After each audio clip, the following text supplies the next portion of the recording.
Good morning, Dubai. Welcome back to Lovin Dubai show, where we go through the top trending stories that everyone across the country is talking about. Our top story for you on this Monday morning: the UAE expresses concern over the Red Sea situation. As well, 28 neighborhoods have been renamed. Not confusing at all. We're talking about a passenger on Toronto-Dubai flight who fell from the opening of a cabin door. As well, a local couple received a 66 year prison sentence. And get your runners on. It's time to book your Burj to Burj half marathon place. It's happening very soon, so if you want to get involved, book your spot ASAP. As well, we have a very special guest, Saudi fighter Abdullah Qahtani, on knockouts and the growing PFL scene. Yes, do stay tuned. That's going to be at 8:50. But it's Monday morning. Everyone is busy. You've got a big day ahead of you. So let's jump in To our top stories for you today, the UAE expresses concern over the Red Sea situation.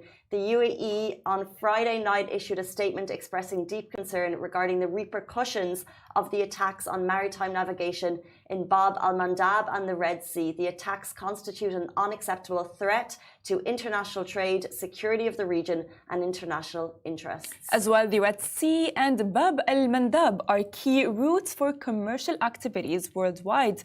Passing through it is both time and cost efficient. Now, currently, Yemeni Houthis are blocking ships from US and UK on the route by hijacking them.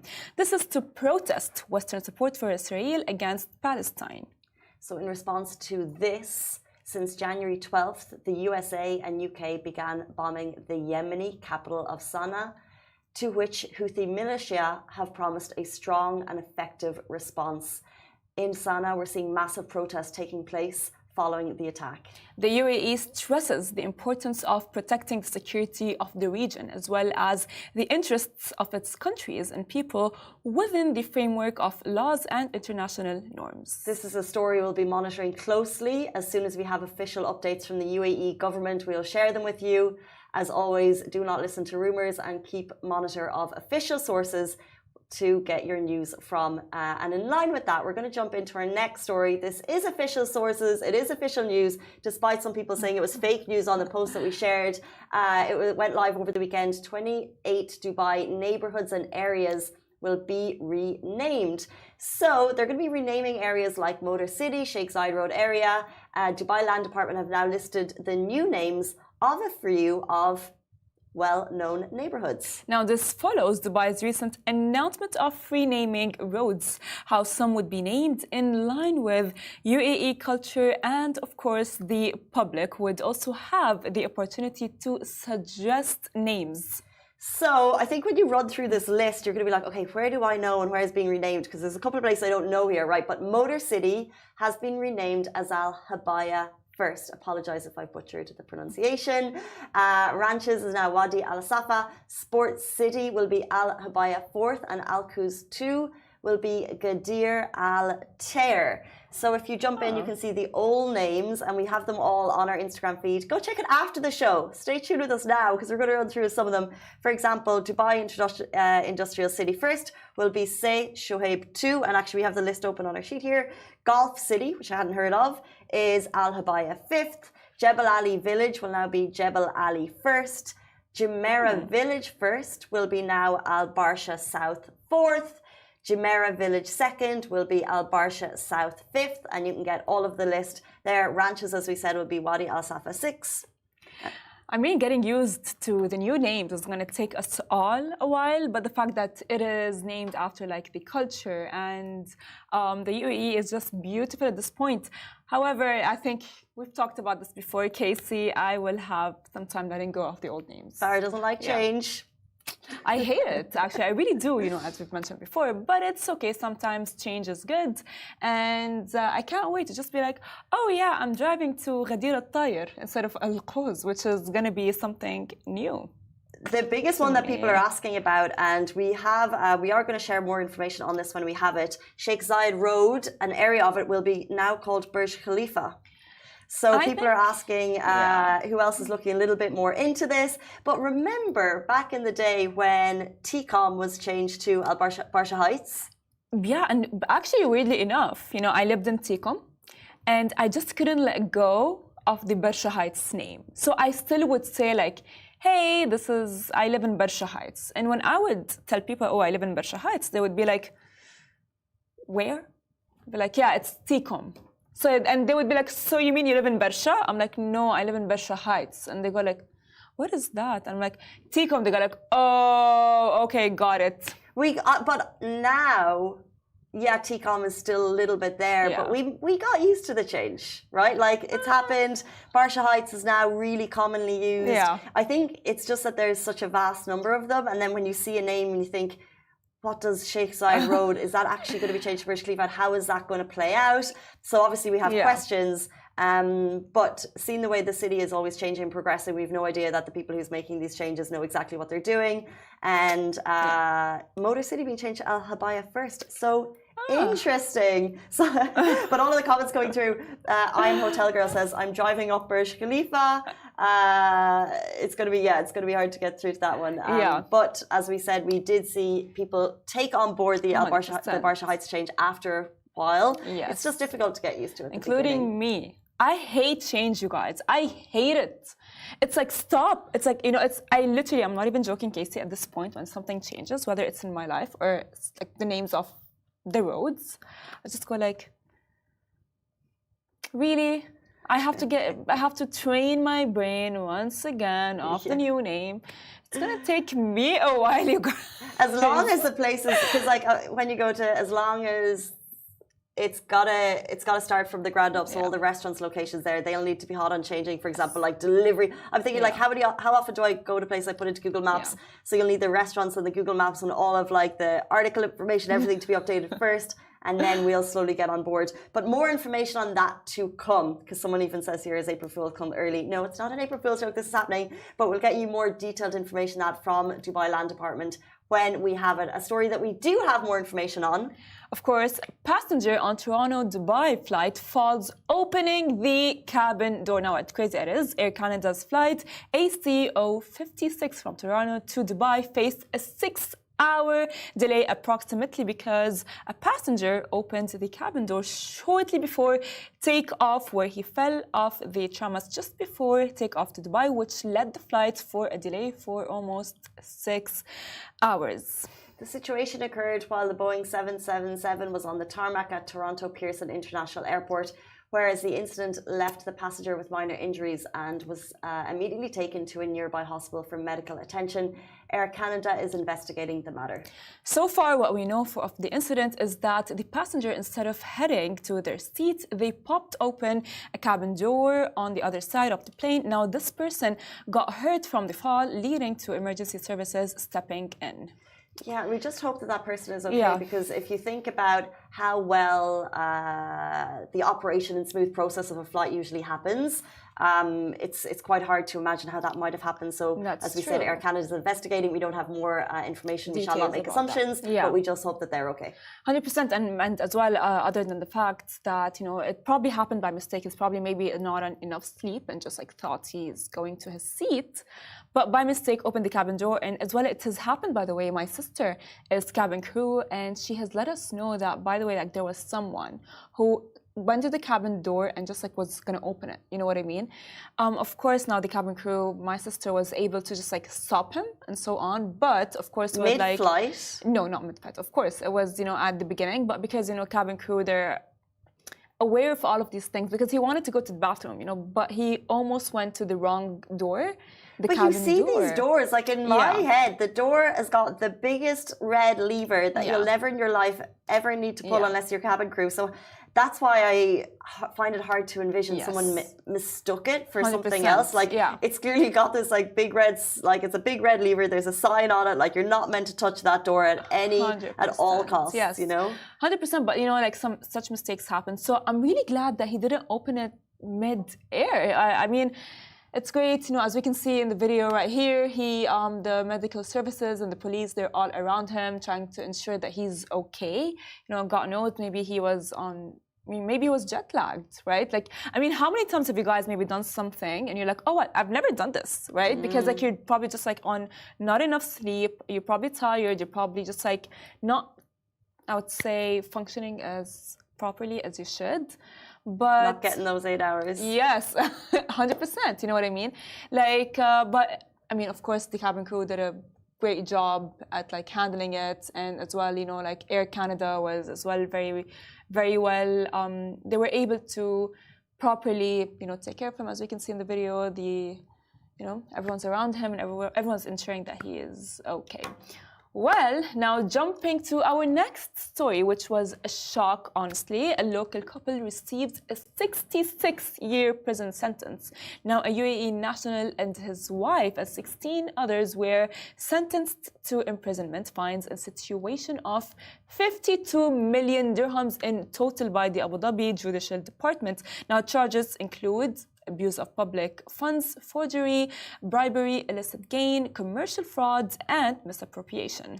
The details of this story were wild. It went live over the weekend. So the first defendant and his wife received a sentence of 66 years in prison, a fine, and they were ordered to refund a total of 39 million dirham, which really shows the scope of what they were up to. The other defendants received prison sentences ranging from 3 to 15 years and also fines totaling 13 million dirham. It is, as you've said, like it was shocking, you know, but what's amazing is the fact that the UAE treats everyone equally, right? Like even if they're local, they were there to get their, I would say, imprisonment. It does not matter if you're local, if you're not, you know, if you have done something wrong, the UAE will be there to protect Dubai, to protect the country, to protect its name.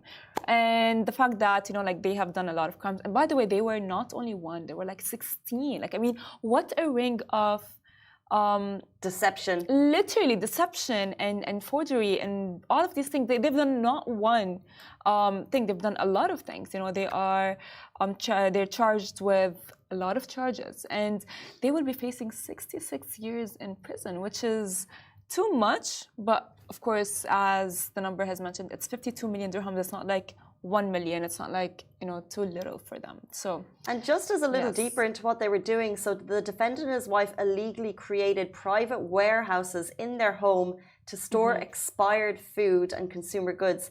Then, with the help of others, they changed the expiry date before reselling the products. So I think it not only was it a fraud and deception, it was also potentially damaging the public and public harm. And as you said at the beginning, and one of the comments that have come through a lot is, no one is above the law. Yes, of course, which is the best thing ever, is that, you know what, if whether you're local, whether you're not, if you are not abiding by the country's laws, you will be, you know, held accountable for it. So that just shows how the UAE is there to protect the country, to protect its name, to protect its safety. I mean, come on, you guys, like UAE is known to be like one of the safest countries, and specifically Dubai is known to be one of the safest countries in the world. So the fact that if anyone is there to, let's say, sabotage that image, then that person will be held accountable. And the fact that, as Casey has mentioned, they have sold expired things. How horrible is that? Come on, like it's very damaging, you know, for the health of everyone, and specifically like with Dubai, the healthcare is just as amazing as it is. So that is just like perfect.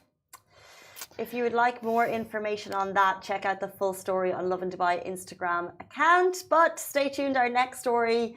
It is January. Are you getting the fresh air every weekend morning? Because we have a killer weekend activity coming up for you. It is time to book your Burj to Burj half marathon spot ASAP. A new half marathon is kicking off and it is guaranteed to be iconic. It's happening next Sunday, January 21st. It is a half marathon that's 21.1 kilometers, road running race from the Burj Al Arab to the Burj Khalifa, and it will make headlines. It's a road race created by runners for runners, and it looks like it's going to be a lot of fun. As well, you can choose to run solo or as part of a relay. Now, your race, of course, your race pack is available for download now, and you can register on premiumonline.com. From high-energy music stations to surprise challenges that test your mettle, the Burj to Burj promises a one-of-a-kind adventure that will keep your heart pounding, the spirits soaring. So premieronline.com is where you can get your tickets right now. Do not miss this. It's not just a race. It promises to be an unforgettable weekend on Dubai Sporting Calendar. Get involved ASAP. We hope to see you down there. They've never done this before, but you know it's going to make headlines because it's running from one Burj to the other. It's going to be sensational. Speaking of fighting and fun and sports, guys, it is 8:47, which means it is time for our next guest. We're going to be talking with Saudi fighter Abdullah Al-Qahtani on knockouts and the growing PFL scene. Do stay tuned. He's going to be with us after this very short break.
Hey guys, welcome back to the Lovin Dubai show. Our guest today is Abdullah Al Khatani, a driving force behind the Professional Fighters League PFL, the #1 fastest growing company in MMA. You can see it behind us. He will share insights on PFL's groundbreaking innovations and its impact on the world of mixed martial arts. Welcome to the show. We're so excited to have you. Thank you. Hi, so how have you been? I'm good. You're good? Yeah, we can definitely tell. I mean, you could just like punch, right? Yeah. Yeah, you're very good. So, before we start our interview, I have a very important question. Your Instagram is 007, Yeah. which is a James Bond code. So, is it like related to the James Bond, like character, the code, and so on? أول شيء يعني قبل ما أبدأ كانت من الأشياء اللي زي ما تقولي تجذبني للأشياء هذه يعني الأشياء يعني زي كذا فعشان كذا كان 007 فإنه شيء أحبه كان من ناحية إنه جيمس بوند أو من ناحية إنه الأشياء اللي يسويها جيمس بوند من ناحية إنه أكون في هذا الطريق لكن في نفس الوقت أنا فايتر. yeah. So guys, of course, Abdullah is saying that he was attracted to the James Bond code, which is 007. He was attracted to the character. And as he got in, he wanted to just like maybe adopt the personality and so on, which is why his Instagram handle is 007. Interesting. Yes, which is very cool, right? So you get involved, but for everyone watching, what is the difference between PFL and MMA? Look, the MMA is the mixed martial art. It's sport, mixed martial arts. PFL, it's a big company. It's يعني منظمة عالمية معروفة قاعدة تسوي يعني قاعدة تقدم ال MMA بطريقة مرة حلوة يعني هي الرياضة ال MMA اللي قاعدين نلعبها. لكن PFL هي منظمة قاعدة تجيب مقاتلين أفضل مقاتلين ال MMA في العالم تخليهم يلعبون. He was saying that the PFL gets the strongest MMA players and gets them to fight against each other, which is very cool at this point. Yeah. And is Dana White involved? He runs MMA. Does he also run PFL? Who? Dana White. Dana White لا عنده منظمة ثانية. يسوي في منظمة another ثانية. organization. Oh, I thought that was MMA. Which is very Yeah, it's MMA, yeah, but another organization. Because it seems that the PFL has grown massively over. So how has the growth occurred or even happened? صراحة مثلا من اللي أشوفه من السنة اللي راحت مثلا PFL تقدم جدا جدا جدا واضح وكانت يعني حاليا أنا أشوفها ممكن رقم 1 في العالم. صراحة يعني. He sees PFL as like the #1 worldwide. So do you guys agree actually, with Abdullah Al-Khatani, do you guys think that the PFL is #1 worldwide? Because he does. I mean, we do see him, maybe he is the #1 fighter. If you know what I mean. And how I look, I guess I'm an outside fan, right? So how does it work? What is the drama like between the fighters? Is it real? A little, yeah. About يعني على حسب كل لاعب على حسب إيش يصير على حسب الأشياء هذه. He's saying that it depends from one player to another and what happens between them. What is one drama that you've been involved in? شو هو دراما واحدة أنت دخلت فيها؟ مو واحدة يعني كل فايت وإيش يكون فيه يعني مثلا على حسب كل فايت مثلا في هذا الفايت قبل الفايت يعني قبل الميزان أو في الميزان الرئيسي خصمي كان يقول لي you are too small. يعني هو يشوف إني صغير وإني حجمي صغير ومو واضح علي وكذا فكان بيننا شوية نقاشات قبل الفايت yeah. Well, he was saying he was involved in a drama because like his opponent would tell him that he's too small and short. Yeah. So which is mean. This one, this fight. Yeah, this is the fight. He told you that you're small. But when you go into the ring, can you just be clear? What are the rules? So when I look at these cage sports, I'm thinking anything goes. Yeah. But they must have some rules. Like what's not allowed? يعني ممنوع ضرب تحت الحزام أو خلف الرأس. في وقت معين لما الحكم يقول ستوب خلاص ستوب. يعني أشياء بسيطة بس إنه مسموح كل شيء فوق تحت كل شيء مسموح. So you can just go into anything. So Yeah. so what are your secret tactics that you think like if I was going with Farah, okay? Okay. Here's what I do. I'd say that's hair I'm gonna pull. You know what I mean, Yeah. right? Or like pull the ear, pull the earrings. No, this الأشياء هذه ما They've got short تصير. hair. الأشياء هذه ما تصير بس إنه يعني مو مسموحة لكن اللي مسموح إنه الضرب الأشياء. Not allowed. Do you have any superstitions? Like for example, let's say before I go live on the show, I like to drink coffee. Okay. Because I want to be as energetic as possible, right? So what is like one thing that you believe like if you do this, this will get you good luck and this will get you to win? قبل ما أدخل فايت لازم في كل فايت قبل يعني لما يقولون اسمي لازم أكلم الوالدة. وخلاص أحس إنه دن لازم أدخل أفوز وأطلع خلاص لما أطلع لازم أكلمها برضو. That is so sweet. That is so cute. You know, because of course, like we do understand how like the mother is an important factor for everyone, and you probably like maybe just like think that your mother and you calling your mother just like gives you her blessings. Yeah. Right. Yes. Oh, that's He said calling his mom and then before and after is like the sweetest thing. I think that's really cute. What is your like signature move? What's your go-to?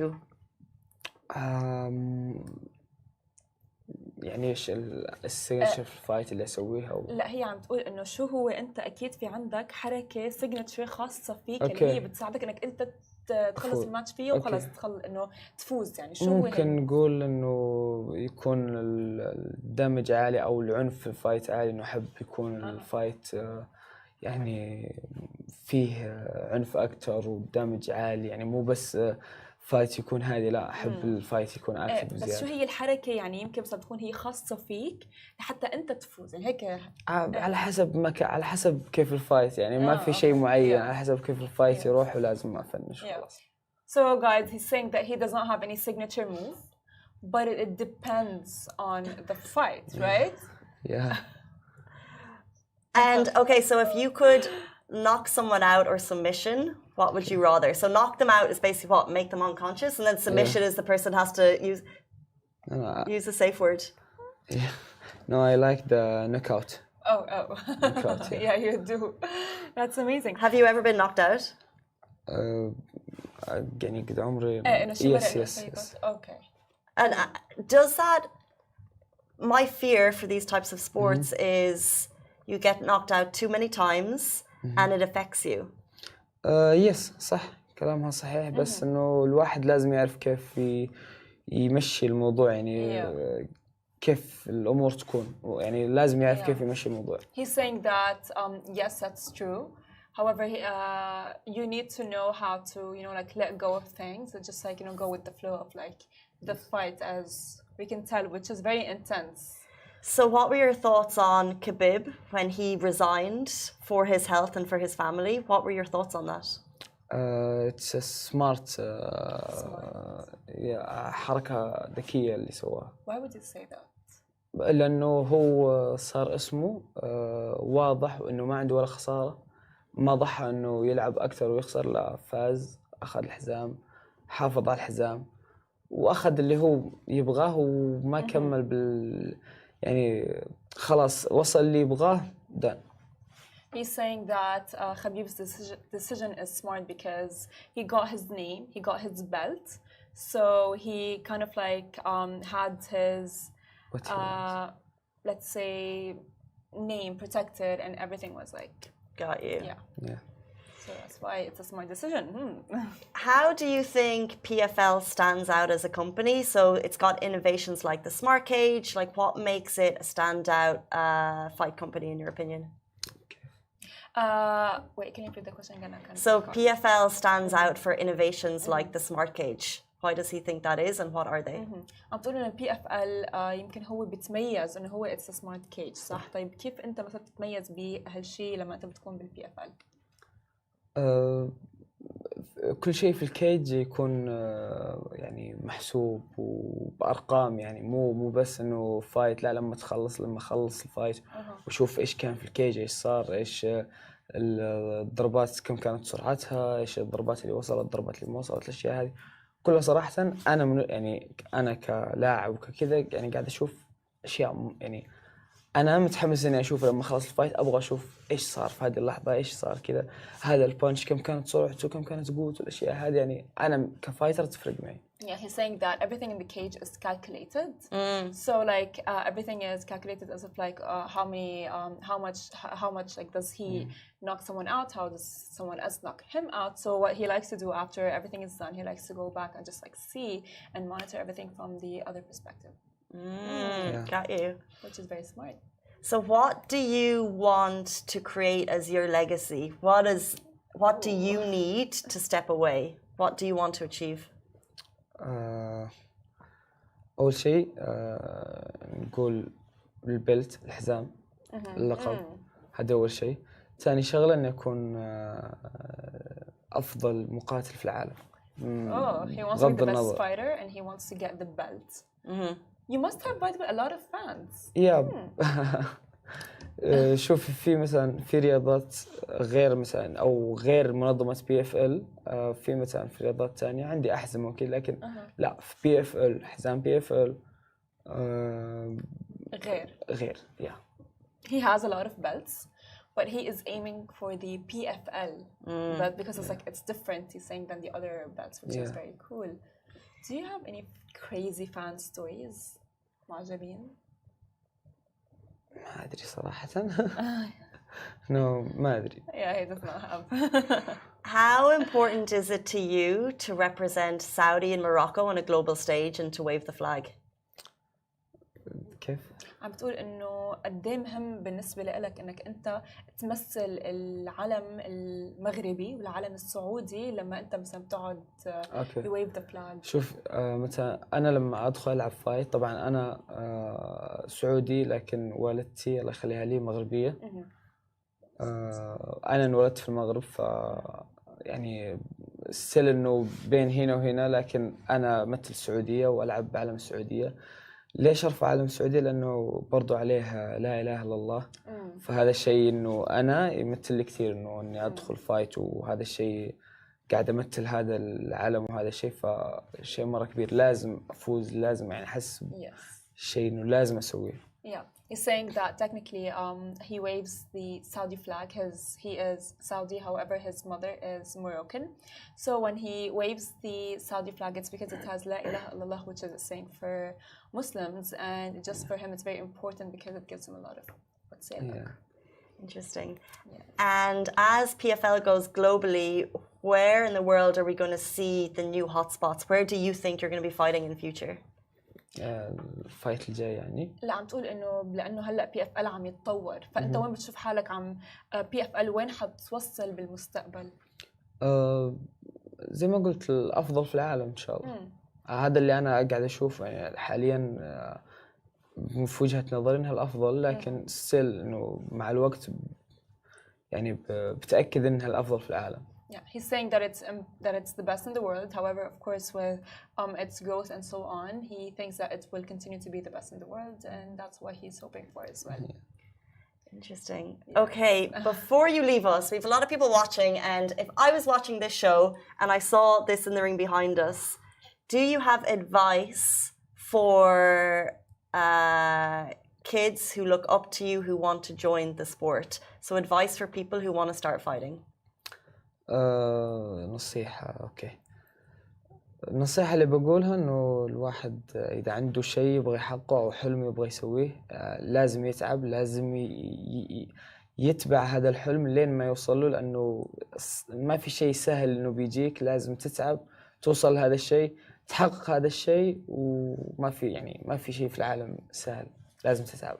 Yes, he's saying that an advice that he would give anyone is that they need to get tired and they need to work hard for what they want, and whether it's fighting or whether it's anything else, you need to work really hard to reach the goal that you would really want to. So I have a question. Love that. Yeah, which is actually amazing because it can be applied to a lot of things, not only fighting, right? Which is cool. Wise advice, Abdullah. Good on you. So question is, what do you think of like influencers fighting? We've seen Logan Paul, right? Like fights and all of these things. What do you think of their fights? Do you think that they are eligible for like the PFL or not?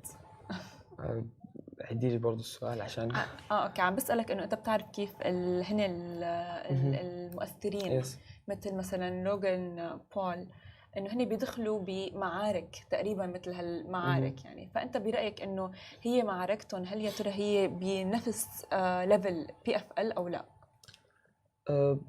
لوك على حسب يعني في مثلا في مؤثرين يكونوا صدق فايترز او انه اشتغل عشان يكون فايترز لكن في بعضهم لا ياخذوا الموضوع انه بس شو كذا لكن في بعضهم نو لا ستيل اوكي حتى لو انها مؤثر وعنده شغل الخاص وكذا لكن ستيل هو فايتر.